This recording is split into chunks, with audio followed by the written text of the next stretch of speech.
云岚宗，我萧炎回来了。 Halo guys, welcome back to my channel. Di video ini admin akan membahas alur cerita sebelumnya yang dimana di episode sebelumnya kita melihat bagaimana Xiaoyan telah bertemu Xia Oli, dan mereka berdua memutuskan untuk membuat praktisi dari orang-orang hitam Black Corner, untuk membantu mereka menyerang sekte Mystic Cloud. Namun Xia Oli pun mengatakan agar menyuruh Xiaoyan menemui ketua pertama, agar nantinya tidak salah paham. Xiaoyan pun langsung menemui ketua pertama dan langsung mengatakan niatnya, bahwa dia akan membuat praktisi dari organisasi hitam untuk membantunya, nantinya untuk menyerang sekte Mystic Cloud. Awalnya ketua pertama pun terkejut dengan hal ini, namun ketua berpikir bahwa ini menguntungkan akademik juga, jika para organisasi hitam itu telah dibawa kuasa Xiaoyan, mungkin mereka tidak akan berani lagi menyerang akademi, yang pada akhirnya ketua pertama menyetujui rencana Xiaoyan. Xiaoyan dia mengatakan kepada Xia Oli bahwa ketua pertama setuju, kemudian Xia Oli pun menuju Black Corner untuk membuat praktisi dari orang-orang yang telah diburu KPK. Setelah itu Xiaoyan kembali bertemu ketua pertama. Xiaoyan berkata mungkin dalam waktu dekat aku akan pergi dari akademi. Ketua pertama berkata Xiaoyan apa kamu tidak akan membantu Xia Oli untuk mengumpulkan orang-orang dari Black Corner? Pasti Xia Oli akan kesulitan jika dia seorang diri membuat praktisi. Xiaoyan berkata mungkin untuk saat ini aku tidak akan membantunya. Namun jika aku mendapat surat dari Xia Oli dia membutuhkan bantuan, aku sang metik Glory, pasti aku akan datang membantunya dengan secepat mungkin.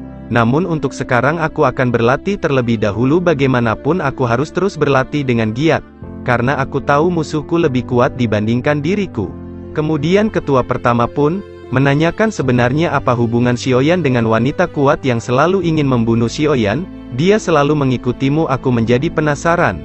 Yang pada akhirnya Xiaoyan pun menjelaskan siapakah sebenarnya sosok Ratu Medusa tersebut kepada ketua pertama. Setelah mendengar perkataan Xiaoyan, ketua pertama pun sangat terkejut. Ternyata wanita elit Dozong tersebut adalah Ratu Medusa yang sangat legenda. Aku tidak menduga ternyata elit Dojong itu adalah Ratu Medusa yang sudah banyak didengar oleh semua orang. Ketua pertama berkata kamu sangat beruntung Xiaoyan, karena kamu telah membuat Medusa marah namun itu membuat kamu terselamatkan dari musuh-musuh kamu. Ketua pertama berkata Ratu Medusa dia tidak ragu untuk membunuh seseorang atau membantai mereka walaupun itu masalah yang sepele. Xiaoyan mengatakan aku akan berhati-hati jika aku sedang berhadapan dengan Ratu Medusa. Pasti aku akan bisa menyelesaikan masalahku dengan cara baik-baik. Setelah perkataan itu akhirnya Xiaoyan pun dia pergi meminta izin kepada ketua pertama untuk membeli rokok dulu.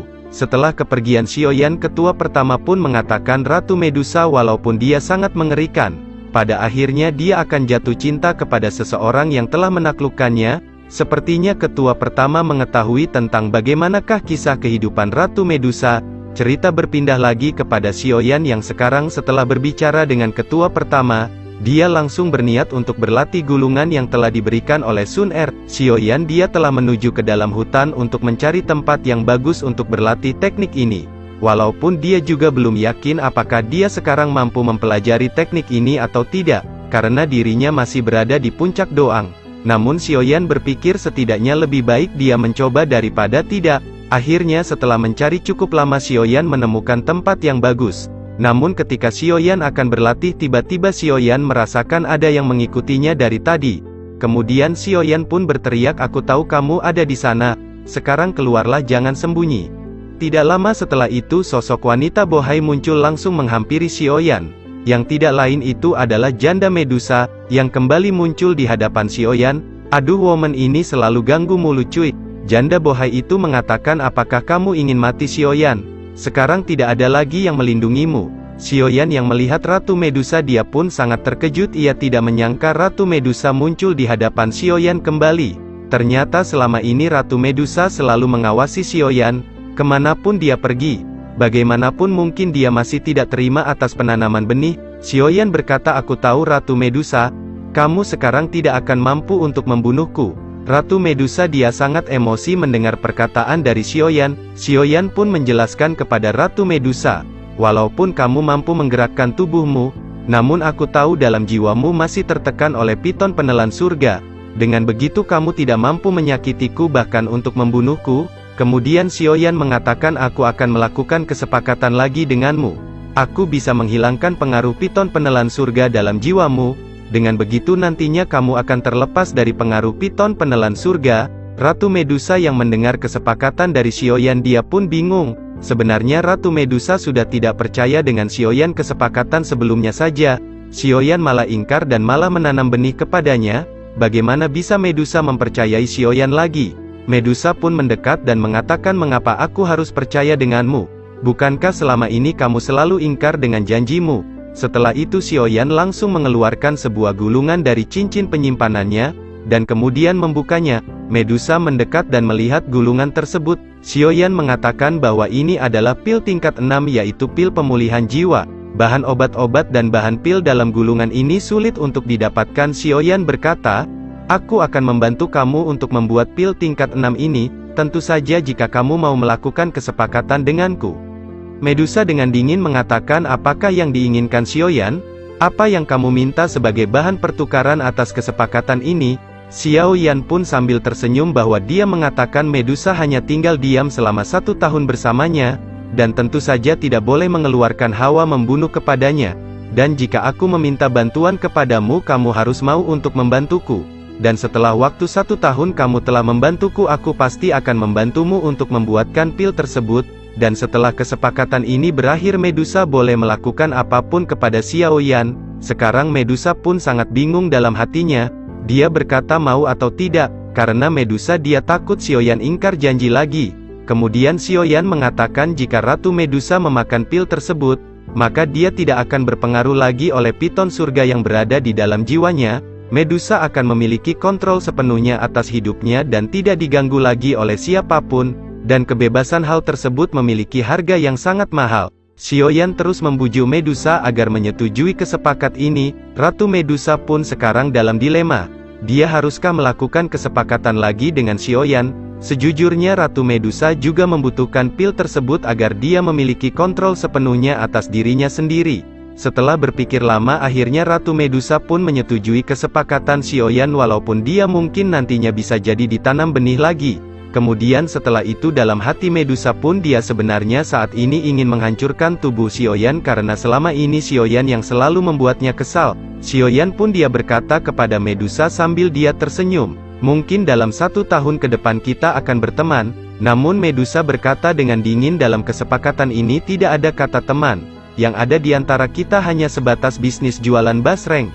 Xiaoyan pun sambil dia pun mengatakan baiklah ini hanyalah sebuah kesepakatan bisnis basreng. Setelah itu Xiaoyan pun mengatakan akankah lebih baik aku memanggil dengan nama yang lain. Hal itu Xiaoyan takutkan orang-orang lain mengetahui identitas sebenarnya dari janda Medusa. Medusa pun mengatakan dengan sinis, lebih baik kamu urus hidupmu tak usah ngurus hidupku. Namun Xiaoyan mengatakan bukankah akan lebih bagus aku memanggilmu Kailin. Nama Kailin Xiaoyan ambil dari warna piton penelan surga yang sekarang telah menyatu dengan Ratu Medusa. Mendengar hal tersebut Medusa dia murka. Dia sangat marah dan langsung menatap tajam lagi Xiaoyan namun Medusa yang melihat senyuman Xiaoyan dia pun merasa berdebar. Yang membuat amarah mengerikan Ratu Medusa pun mulai menghilang. Medusa pun mengatakan bahwa nama Ratu Medusa adalah namaku yang selama ini aku pakai dan itu juga sebagai statusku saat ini. Setelah mengatakan itu Medusa dia menjauh. Dengan itu Xiaoyan tidak usah merubah nama yang sudah ada. Xiaoyan mengatakan Ratu Medusa kamu sekarang telah mendapatkan tubuh baru. Seharusnya kamu mendapatkan nama baru sebagai manusia. Terlebih dengan memanggil kamu dengan Ratu Medusa itu sangat merepotkan bagiku.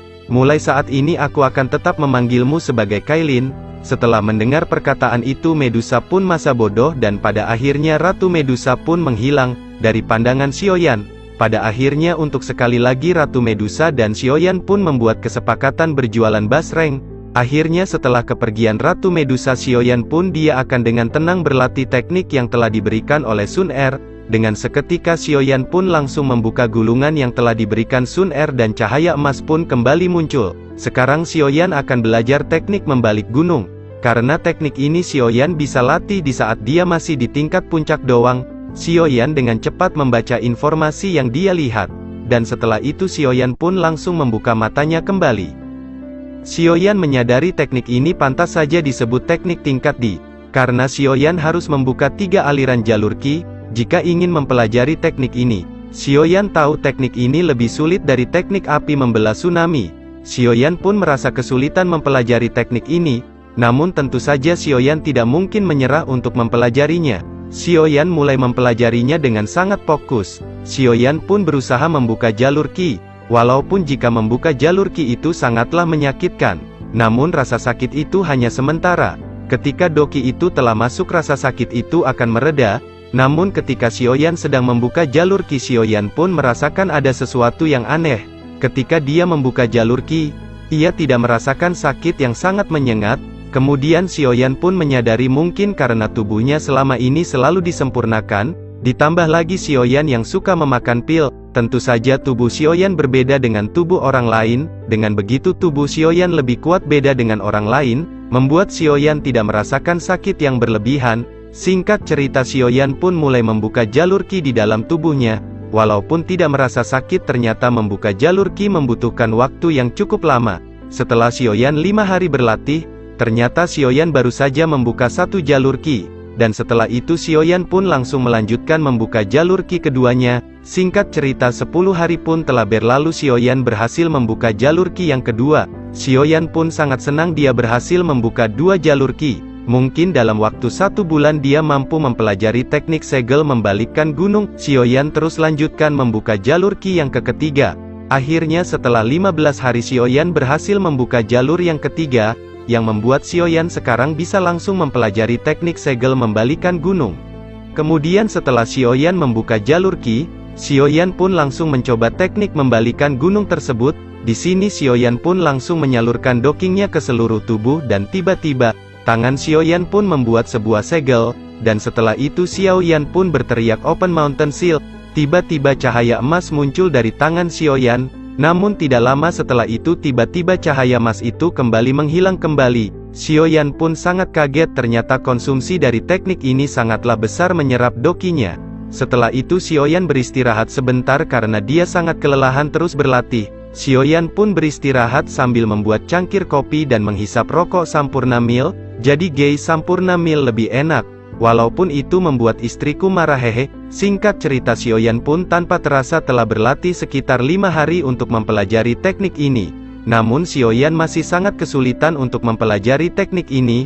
Xiaoyan harus mengeluarkan dokinya secara teratur, dengan segel tangan yang mendorong. Hal ini harus dilakukan secara bersama-sama, jika tidak teknik ini akan gagal digunakan. Xiaoyan merasakan berlatih teknik ini sangatlah sulit, pantas saja ini adalah teknik yang sangat tinggi. Dan untuk berlatih teknik ini harus diperlukan setidaknya seseorang itu harus menembus tingkat doang, karena membutuhkan penyerapan energi alam yang sangat besar. Seperti mode Senin Naruto, Xiaoyan pun terus berlatih beberapa hari kemudian, namun Xiaoyan masih sangat kesulitan untuk menguasai teknik Open Mountain Seal ini. Xiaoyan mengatakan ini adalah harapanku di saat ketika aku berhadapan dengan Yun San. Pinya, aku tahu sepertinya ketika aku pergi dari Jiyama, pasti Yun San juga sekarang telah menjadi lebih kuat dari yang dulu. Kemudian Xiaoyan pun kembali terus berlatih dan mengeluarkan dokinya secara bersama-sama, dengan Xiaoyan mendorong ke depan dan tiba-tiba cahaya emas muncul. Namun sekarang Xiaoyan melihat ada peningkatan dalam latihannya. Kemudian cerita pun berpindah lagi kepada Xiaoli yang sebelumnya kita ketahui Xiaoli telah pergi ke Black Corner untuk membuat praktisi dari orang-orang yang telah diburu KPK. Singkat cerita, Xiaoli telah tiba di Black Corner. Xiaoli dan organisasi yang telah sebelumnya dibuat. Dia melakukan push rank melawan para organisasi hitam Black Corner, karena orang-orang organisasi hitam mereka akan tunduk ketika mereka dikalahkan. Singkat cerita, beberapa hari telah berlalu Xiaoli berperang melawan para organisasi hitam, dan banyak dari mereka pun menyerah dan masuk ke dalam praktisi dari Xiaoli. Telah banyak orang yang telah bergabung. Sekarang praktisi Xiaoli adalah salah satu praktisi terkuat yang ada di Black Corner. Xiaoli telah banyak merekrut pasukan dari orang-orang organisasi hitam ini, dari buronan KPK, hingga mantan pencuri sendal di masjid, dan juga mantan afiliator Doni Salmanan, dan juga Indra Ken, semua direkrut oleh Xiaoli. 那天晚上，正是墨铁佣兵团的欢庆日。